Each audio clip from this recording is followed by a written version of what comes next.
സന്തോഷത്തിൻ്റെ വിളക്കുകൾ തെളിഞ്ഞു നിൽക്കുന്ന ഒരു കുടുംബസംഗമം. കുടുംബാംഗങ്ങൾ ഒന്നിച്ചുകൂടി ചിരികളും പാട്ടുകളും നിറഞ്ഞ അന്തരീക്ഷം.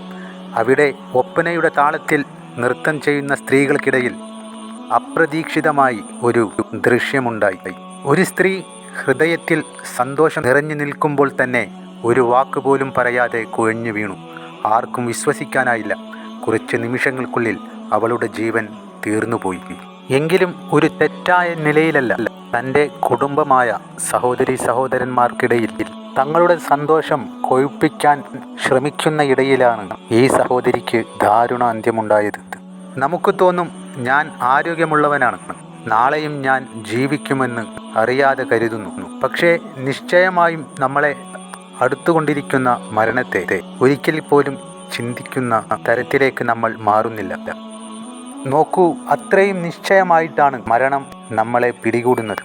എല്ലാ ആത്മാവിനും മരണത്തിൻ്റെ രുചി അനുഭവിക്കേണ്ടതുണ്ട്. മരണം സത്യമാണ്. അതെന്തെങ്കിലും ഒരു രോഗം കൊണ്ടാകാം, അല്ലെങ്കിൽ ഒരു സന്തോഷ നിമിഷത്തിനിടയിലും ഒപ്പനയുടെ താളത്തിനൊപ്പവും അതെത്താം.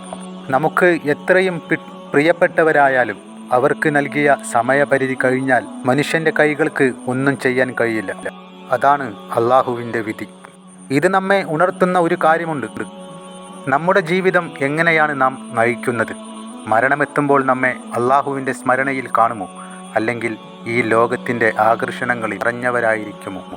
നമ്മുടെ ജീവിതം എത്ര ചുരുങ്ങിയതാണെന്ന് മനസ്സിലാകുമ്പോൾ ഓരോ ശ്വാസവും നമ്മെ ആ അവസാന മണിക്കൂറിലേക്ക് കൊണ്ടുപോകുന്നു എന്ന് മനസ്സിലാക്കണം. സന്തോഷിക്കുക, പക്ഷേ അതിരുകവിയരുത്. അള്ളാഹുവിൻ്റെ സ്മരണ നഷ്ടപ്പെട്ടു പോകരുത്. അവർക്ക് ആ ദിവസം അവരുടെ അന്ത്യദിവസമായിരുന്നു. പക്ഷേ നമുക്ക് അതൊരു മുന്നറിയിപ്പാണ്. ജീവിതം നാളെയില്ലെന്ന് കരുതി നന്മയിലേക്ക് തിരിയുക. മറ്റുള്ളവരോട് സ്നേഹിക്കുക. അള്ളാഹുവിനെ ഓർക്കുക. കാരണം മരണത്തിൻ്റെ ക്ഷണം എപ്പോഴാണെന്ന് ആരും അറിയില്ല. സന്തോഷത്തിനിടയിൽ വന്നു ചേർന്ന മരണം മനുഷ്യൻ്റെ യഥാർത്ഥ നമ്മെ കാണിച്ചു തന്നു. നമുക്ക് ചെയ്യേണ്ടത് ജീവിക്കുമ്പോൾ ആത്മാവിനും മനസ്സിനും സമാധാനം കൊടുക്കുന്ന ജീവിതം നയിക്കുക. യാ അല്ലാഹ്, ഞങ്ങൾക്ക് മരണം ഓർക്കുന്ന ഹൃദയവും നന്മയിലേക്ക് മാറുന്ന ജീവിതവും നൽകണമേ.